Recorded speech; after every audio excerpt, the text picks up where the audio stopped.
একটি বিশেষ ধর্ম সম্প্রদায় আছে যারা ধর্মকে পরিচয় মনে করে, আইডেন্টিটি মনে করে, এবং তারা সেই পরিচয়ের জন্য অন্য ধর্মের সম্প্রদায়কে স্বীকৃতি দেয় না এবং তাদের শত্রু মনে করে, এবং সেই কারণে তারা অবলীলায় অন্য ধর্মের সম্প্রদায়কে হত্যা করতে পারে। এটা একটা ধর্মীয় উন্মাদনা। যেখানে ধার্মিকতা নেই সেখানে ধর্ম নেই।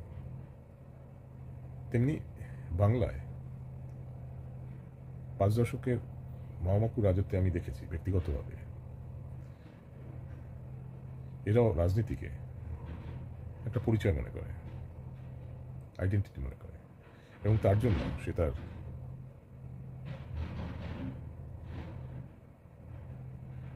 বিরোধী দলের বা অন্য দলের সমর্থকদের শত্রু মনে করে, এবং সেই কারণে সে তাদের নির্দ্বিধায় হত্যা করতে পারে। সে তার প্রতিবেশী হোক, সে তার বন্ধু হোক।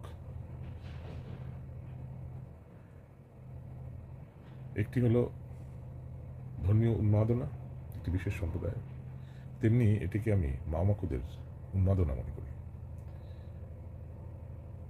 এই উন্মাদেরা ছড়িয়ে রয়েছে বাংলায় যত্রতত্র। এরা রাজনীতিকে একটা মৌলবাদের জায়গায় নিয়ে গেছে, এই মামাকুরা। তাই আমি বামপন্থী রাজনীতিকে একটা রাজনৈতিক মৌলবাদ মনে করি, আর সেই কারণে সারা বাংলা জুড়ে একটা শত্রুতার বাতাবরণ। আপনি ভাবতে পারেন রাজনৈতিক বিরোধিতার জন্য তার মার সামনে তার ছেলেদের মেরে সেই রক্তমাখা ভাত তার মাকে খাওয়ানো হয়। রাজনৈতিক বিরোধিতার জন্য তার বাড়িতে বুকে সাদা থান পাঠিয়ে এই বার্তা দেওয়া হয় যে তার স্বামীর মৃত্যুর জন্য সে প্রস্তুত থাকুক, কারণ সে ভিন্ন রাজনৈতিক মতাবলম্বী।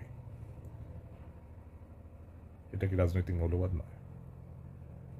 বাংলা থেকে এই রাজনৈতিক মৌলবাদ যতদিন না যাচ্ছে ততদিন বাংলার পরিবর্তন অথবা ভেবে দেখবে।